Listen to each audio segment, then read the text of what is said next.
Notre Dieu, notre Père, c'est un privilège encore une fois d'ouvrir ta parole en ton saint jour. Et encore merci pour cette opportunité que nous pouvons d'échanger sur ta parole. Nous te rendons grâce, Seigneur, parce que c'est véritablement une grâce que tu nous fais d'être ici, parce que nous sommes effectivement ton Église du reste. Et nous voulons, Seigneur, être remplis de cette grâce. Garde-nous dans ta paix et dans cet échange, Seigneur. Au nom de Jésus-Christ, Amen. Amen. Il y a personnellement, dans tout ce qui a été dit ce matin, un verset qui me bouleverse. Quand je suis chez moi, quand vous ne me regardez pas, parce que je suis chez moi et on n'est jamais la même personne quand on ne nous regarde plus, n'est-ce pas? Donc, ce verset me bouleverse. Comme j'ai peu de temps, mais je ne m'en plains pas, prenez juste les références. C'est un verset qui pourrait presque me faire pleurer. Qui me fait pleurer, mais un garçon, ça ne pleure pas devant les dames. C'est Jean 17, verset 25. Très très beau verset, très puissant verset. Père juste, le monde ne t'a pas connu, mais moi je t'ai connu. Et ceux-ci ont connu que tu m'as envoyé. Verset 26, Jean 17. Je leur ai fait connaître ton nom et je le leur ferai connaître. Et je leur ferai connaître, afin que l'amour dont tu m'as aimé soit en eux. Ça vous parle? C'est-à-dire que l'amour dont Dieu a aimé son Fils Jésus-Christ devra être reproduit dans notre cœur. Mais de quel type d'amour Dieu a aimé son Fils? C'est un amour explosif, c'est un amour qu'on ne connaît pas, c'est un amour dont on a parlé tout à l'heure, ce matin, l'agapé. Et je suis ici pour vous parler de l'agapé parce que le monde va mal, le monde va très mal. Matthieu 24, verset 12 nous dit que parce que l'iniquité abondera, l'amour agapé de beaucoup de gens se refroidira, n'est-ce pas? Et l'iniquité, si on peut le résumer, c'est le dérèglement. On ne va pas rentrer dans les détails, les sous-couches du péché, mais l'iniquité, c'est un dérèglement massif et c'est une rébellion du cœur en général, une rébellion du cœur. Romains 8, 7 le dit, Paul le dit, l'esprit charnel est inimitié. Mon cœur charnel n'aime pas Jésus. Inimitié contre Dieu. Mais il y a une bonne nouvelle. Et j'espère que ce n'est pas moi qui vous l'amène aujourd'hui. Cette bonne nouvelle, elle est là parce que nous avons ce Sauveur, Créateur, qui aime ce monde. Mais qui aime ce monde immoral.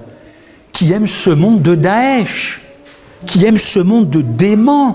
Qui aime ce monde cruel. Il aime ce monde. Jean 3,16, Dieu a tant aimé le monde. Alors c'est vrai qu'il faudrait savoir qu'est-ce que veut dire le monde. Le monde, la planète, le globe ou les habitants, les terriens.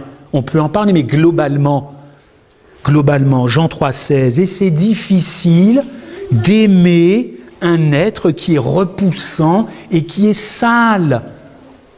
C'est difficile d'aimer ces gens-là. Et pourtant, Dieu continue d'entourer de ses bras cette planète faite de gens sales et de gens repoussants. À l'image de toutes les saletés que nous pouvons voir pour ceux qui continuent de regarder les informations. Bien entendu, Jean 3,16 n'est peut-être pas le plus grand verset, mais il reste un verset finalement révolutionnaire. Parce qu'on a l'habitude de penser que Dieu aime les gens bons, que Dieu aime les gens qui aiment faire le bien, mais non, Dieu aime les gens mauvais. Et il aime ceux qui font vraiment le mal, mais il n'aime pas le mal. Dieu a tant aimé le monde. Dieu a tant aimé le monde. Et pourtant, malgré tout ce que nous pouvons lui infliger, Père, pardonne-leur, parce qu'ils ne savent pas ce qu'ils font. Luc 23, n'oubliez pas de prendre les références. L'amour agapé de Dieu ne dépend pas de la bonté. L'amour agapé de Dieu n'attend pas que je fasse des choses bonnes, il ne dépend pas non plus des gestes bons, ni de la beauté, ni de la bonté. C'est un amour, encore une fois, qui aime les gens moches, les hideux, les laids. Ce que nous n'avons pas l'habitude de faire, nous ne sommes pas attirés par ces gens-là, il faut le reconnaître. Les gens sans valeur pour nous ne nous attirent pas. Et il y a bien des blancs qui n'aiment pas les noirs, et inversement, ils ne s'attirent pas entre eux. Mais Dieu n'a que faire dans cet amour agapé. C'est une leçon à prendre. Romains 5, verset 8. Alors que nous étions encore ennemis, encore ennemi, il est venu chercher ce qui lui appartenait. Dieu n'a pas attendu que l'homme fasse un geste pour le sauver. Dieu prend l'initiative, il vient. C'est un très beau verset, Romains 5, versets 8 à 10. Alors que nous étions encore ennemis, il est venu chercher et sauver ceux qui étaient perdus. Vous connaissez Luc 19, c'est le sauveur du monde. Dieu a tant aimé le monde, le sauveur du monde, chers amis. Ce sauveur qui est né dans une étable, qui est né dans la puanteur d'une étable. Puanteur, ça sent mauvais une étable, surtout à l'époque de la Palestine. Plus aujourd'hui, tout est aseptisé. Mais ça sentait mauvais. Ce Jésus-Christ qui a eu une vie de manuel, de charpentier, pas payé, mal payé, une vie modeste.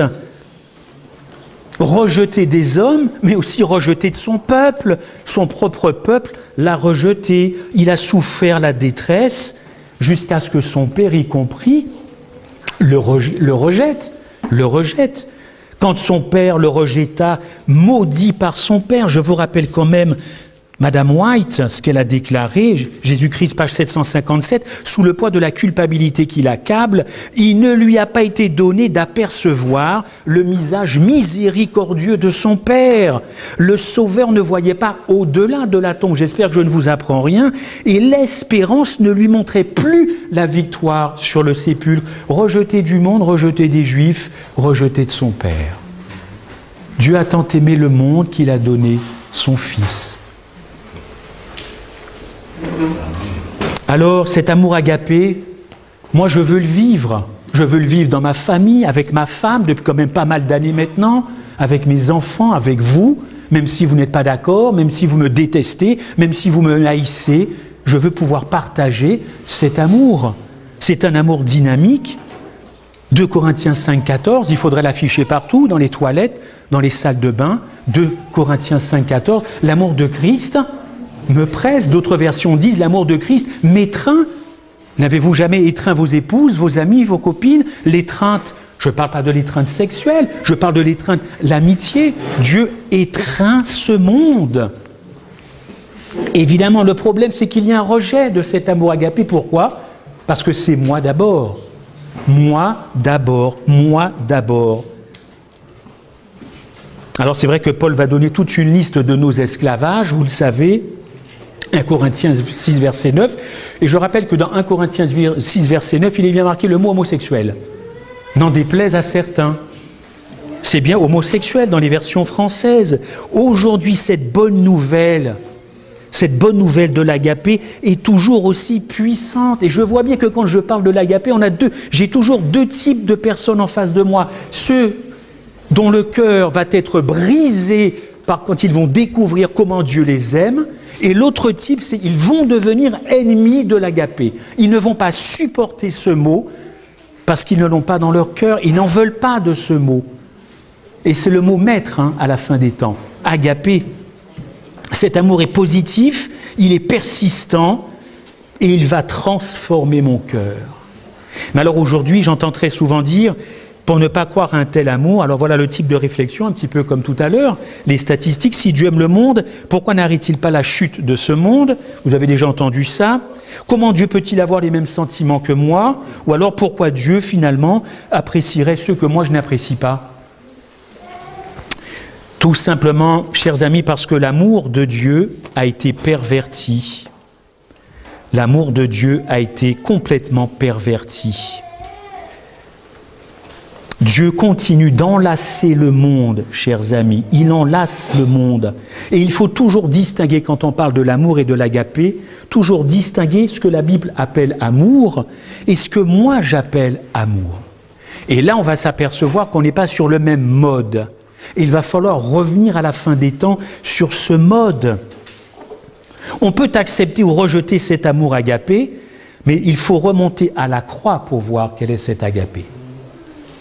Vous avez différents textes, Ésaïe 63, Ésaïe 53. Dieu, chers amis, est une personne sensible, comme votre mari, comme votre enfant. C'est une personne sensible qui a besoin de se sentir aimé, qui a besoin de se sentir aimé. Il a besoin, comme n'importe quel être humain, entre guillemets, de se sentir aimé. C'est une personne aimante et sensible. Et les plus simples bonheurs que nous connaissons, le sourire d'un petit enfant, une naissance pour les mamans qui sont enceintes, tout, ça a coûté et ça correspond à un débit qui est porté par notre divin martyr. Et nous ne serions pas là s'il n'y avait pas eu autant d'amour agapé. Il faut respecter cet amour agapé. Et malgré ça, Luc 19, verset 14, qu'est-ce qu'il est écrit? Nous ne voulons pas qu'il règne sur nous. Au fond, quand un homme rejette, une femme rejette le Christ, la religion, tout ce que vous voulez, c'est de cet amour dont il ne veut pas. Il ne veut pas de cet amour. Et pourtant, Matthieu 28, verset 20, « Je suis avec vous tous les jours. » Tous les jours.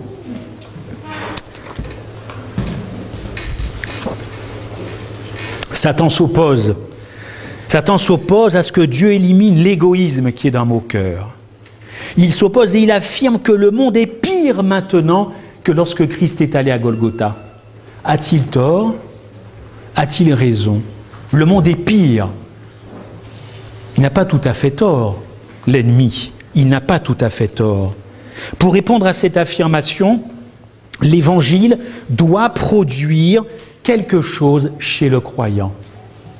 Alors, y a-t-il un évangile, une vraie bonne nouvelle? Parce qu'on dit que l'évangile, c'est évangélion en grec, bonne nouvelle, mais y a-t-il vraiment une bonne nouvelle? Quand on voit l'état du monde, on peut se poser la question si l'évangile est une bonne nouvelle. En tout cas, il est pour une minorité, pas pour une majorité.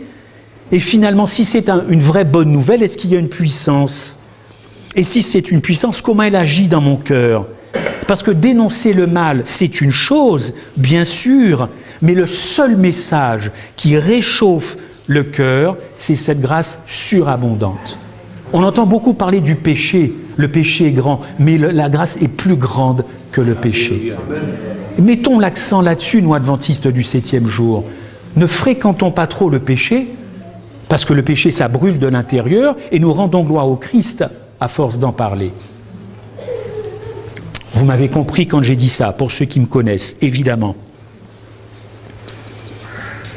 Oh oui, cette grâce arrive. Et quand cette grâce arrive au centre de la méchanceté du mal humain, il change le cœur. Alors oui, Christ a été rejeté, bien sûr, exclu d'ailleurs de cette terre. Et d'ailleurs, il ne peut pas organiser un coup d'État pour revenir dans le cœur des gens. Il faut qu'il se sente désiré comme un homme, comme une femme. Et oui, bien sûr, quand il n'est pas désiré, il ne vient pas.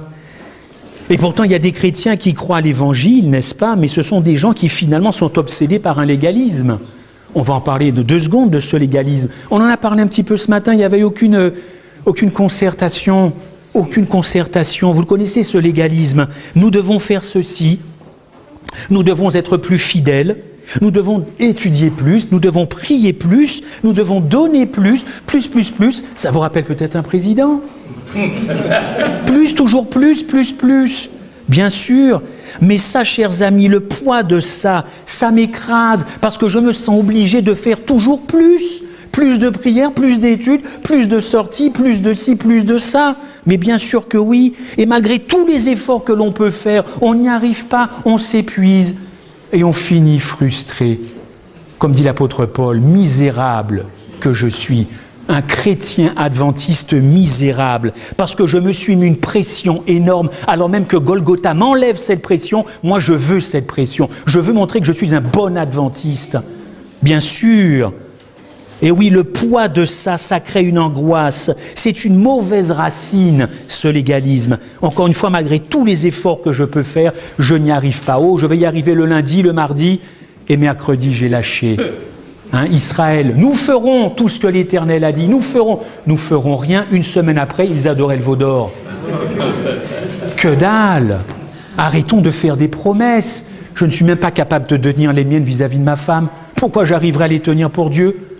Cessons de faire des promesses, accrochons-nous à ces promesses. Alors évidemment, certains disent, c'est dans la Bible, que ferons-nous pour faire les œuvres de Dieu? Je veux faire des œuvres, Bien sûr, je ne rejette pas ce que dit Jacques, le salut sans les œuvres, c'est mort. Ce ne sont pas de ces œuvres-là que je parle. Que ferons-nous pour faire des œuvres? Il n'écoute pas la réponse de Jésus en Jean 6, verset 28, que je vais prendre avec vous vite fait. Jean 6, verset 28. Voici ce que Jésus répond à ces gens-là. Jean 6, verset 28. Ils leur dirent, que devons-nous faire pour faire les œuvres de Dieu? Ça part d'une bonne volonté, je ne critique pas, bien sûr. Jésus leur répondit, l'œuvre de Dieu, c'est que vous croyez en celui qu'il a envoyé, point final. Point final. Écoutons la réponse de Jésus. Arrêtons de faire tout un tas de plans qui ne mènent à rien.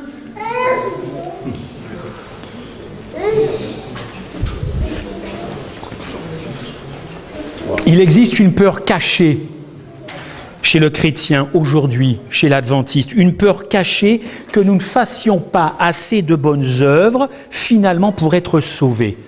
Oui, il y a cette peur cachée, elle est latente, elle n'est pas forcément avouée, mais elle est là, hein, elle est bien incrustée quelque part. Car depuis des siècles et des siècles, la seule motivation du chrétien, c'est la peur de la damnation éternelle. Il a peur d'être perdu. On a peur d'être perdu. On a peur de ne pas aller au ciel. Mais qu'est-ce que c'est que cette motivation, chers amis? Qu'est-ce que c'est? Et on a peur parce que si on ne fait pas tout exactement comme il faut, eh bien je vais être perdu. Ben, permettez-moi de vous dire que c'est un évangile déformé, c'est un évangile pollué. Parce que les motivations, ça compte énormément pour le Christ. Et encore une fois, cet évangile ne peut produire que de la frustration, que du découragement et que de l'impuissance spirituelle. Le problème, il est là. Il est que la foi n'est pas comprise comme une appréciation venant du cœur de l'amour céleste qui bannit la crainte. Un autre très beau verset dans la Bible, l'amour parfait bannit la crainte. Je rencontre trop de gens autour de moi qui ont peur du jugement. Ils ont les chocottes du jugement. Mais comment voulez-vous être un adventiste épanoui si vous avez peur du jugement et de l'auteur du jugement? Comment pouvez-vous vivre un christianisme comme ça si vous avez peur de Jésus-Christ et de son jugement? C'est pas possible. Vous avez peur chez vous de rentrer le soir, retrouver votre épouse ou votre époux, vous y allez à reculons. Mais ça finira dans un bureau d'avocat, ça va finir chez un avocat, vous allez vous séparer. On ne peut pas avoir ce type de relation avec le Christ. D'ailleurs, 1 Jean 4, versets 17-19 le dit bien. 1 Jean 4, 17-19, je vais le prendre rapidement. 1 Jean 4, 17-19, quel beau verset. La crainte n'est pas dans l'amour. Chers amis, si vous aimez le Christ, vous n'aurez jamais peur de lui. Jamais, jamais. C'est l'apôtre Jean qui le dit. La crainte n'est pas dans l'amour, mais l'amour parfait bannit la crainte. Car la crainte suppose un châtiment. Oui, j'ai peur. J'ai peur que si mon nom passe tout de suite, je vais être perdu. Mais qu'est-ce que c'est que cet évangile? Quels parents osent faire ça à ses enfants? Et celui qui craint n'est pas parfait dans l'amour. Pour nous, nous l'aimons parce qu'il nous a aimés le premier. Vous connaissez la suite de ce verset. Ah oui, le pur et véritable évangile produit une acceptation du cœur. Et là, on va me dire, oui, mais Christophe, il manque quelque chose. Tu ne parles pas de l'obéissance. Eh bien oui, ça me pousse à une obéissance parfaite, mais avec une bonne motivation, parce que je vais aimer la loi de Dieu. Je vais vouloir la fréquenter, chérir les 10 commandements, et ne pas considérer que ce sont des trucs qui vont m'empêcher de vivre. Je vais chérir cette parole. Je vais vouloir y passer du temps. Bien sûr, ça produit une acceptation par le cœur.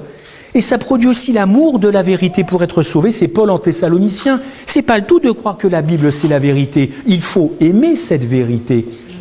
Eh bien, c'est cette appréciation du cœur qui va me donner ça. Paul le dit dans 1 Corinthiens 2, 24. Le Seigneur a promis que dans les derniers jours, un tel message, la justification par la foi, tel qu'il a été donné en 1888, ou plutôt redonné à l'Église. J'entendais un frère qui me disait, 44, c'est très important. Frère, rajoute 44 de plus. Ça fera 1888, tu auras 2 dates importantes à étudier. N'oublions jamais 44, mais 88. 44 ans seulement après Christ, son entrée dans le lieu très saint, il est venu à nouveau, par amour, visiter le peuple adventiste, par John C. Wagoner.